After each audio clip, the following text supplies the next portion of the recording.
exposing oneself is always something like a response to an offering. So, finally, sexual enjoyment then becomes an experience of being itself, an ontological experience, an experience of the traversing of sense. And nihilism is vanquished. Nihilism is vanquished because in the very heart of sexual enjoyment we find a positive experience. A positive experience of the relation between being and the other. The misfortune, and this after all is my misfortune, is that I am not at all convinced by Nancy's very elegant attempt, which seems to me to be oriented toward an angelic myth, a sexual angelic myth. I believe his definition to be probably false, his definition of sexual enjoyment. And the consequences he draws from it, obviously dubious. And I mark my opposition in 5 steps, in a deliberately brutal manner. First, sexual enjoyment is not an extremity. It is a fragment or a cut. Any enjoyment is a dislocated continuum and not the extremity of a continuity. This is why coming out of any sexual enjoyment is always a bit disconcerting. The return to continuity allows nothing to subsist within it of this obscure piece of flesh in which the fertile obscenity of the real had come to glow. 2. Sexual enjoyment is not an exposition. Sexual enjoyment is first an imposition. We can say it is the exposition of an imposition. The aleatory question, when there is a risk of the advent of sexual enjoyment, is always knowing at what moment the imposition is possible, and not the moment of pure exposition. Reasonably, we cannot avoid the question of the time of violence inherent in any sexual enjoyment, even if we recognize that this time is the result of a certain toil, of the sweat of bodies at work. 3. The outside of self can only be conceived in what Nancy attempts to leave out, at least in this article. That is sexuation, the differences in the positions of the sexes.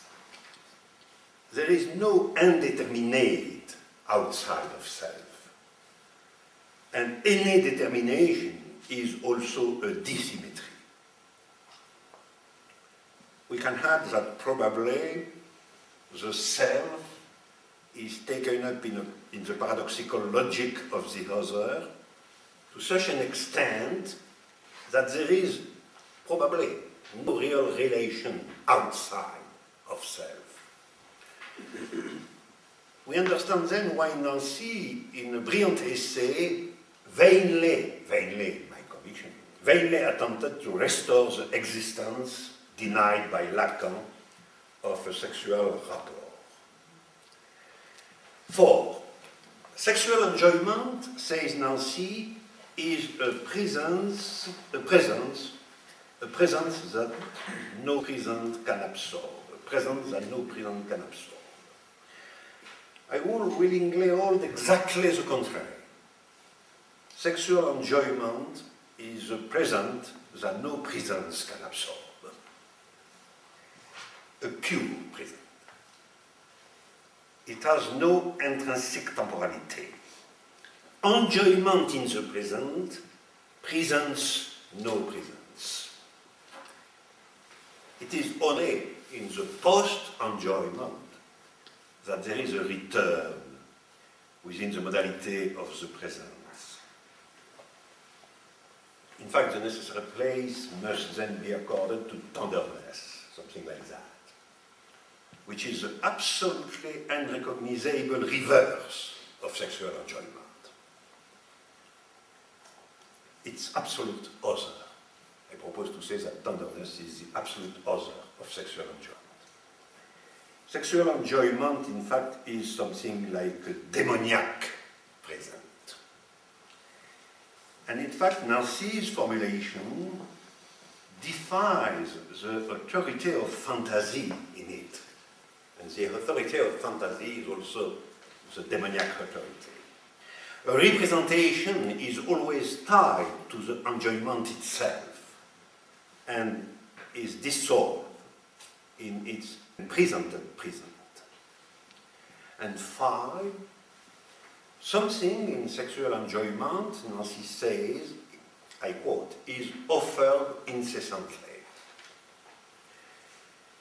But I think the incessantly is the devouring of the offer, or of the offering, because enjoyment is implacably the order of repetition.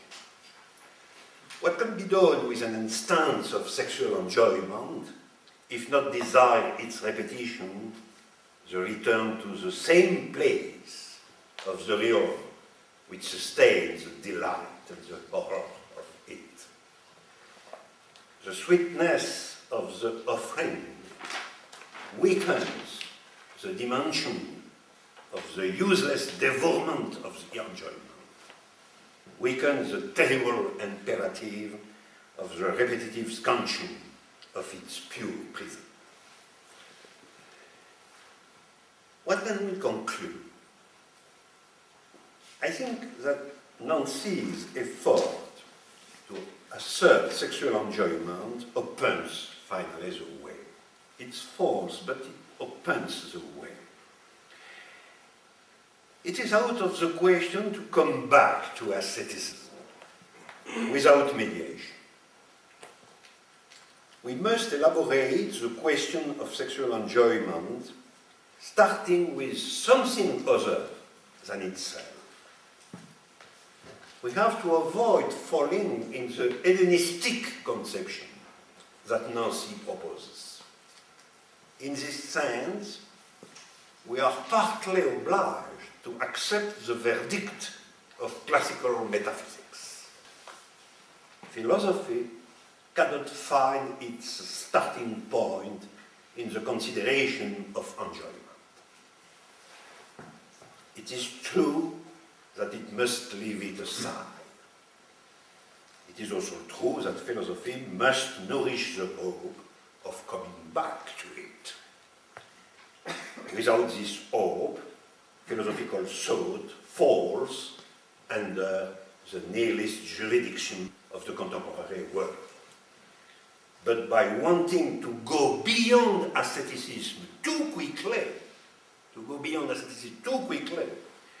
philosophy only opposes to this jurisdiction the uncertain figure of the angel. So, if we don't find it in the analysis of enjoyment, what is the starting point of a true anti-nihilism today? We can find it, I think, in the common point of the two forms of contemporary worship of enjoyment.